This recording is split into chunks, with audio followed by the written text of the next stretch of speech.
So actually, ang Binting Bigas is a national government, national program. So ibig sabihin, kahit sino pwedeng bumili. So hindi lang ho taga South Cotabato ang pwedeng bumili. So lahat ho pwedeng bumili.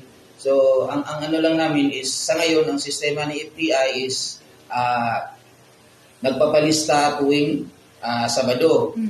Para ang release niyan is the following week, Monday to Friday. Alright. So, kailangan muna nilang magpalista para malaman nila kung anong araw sila bibili.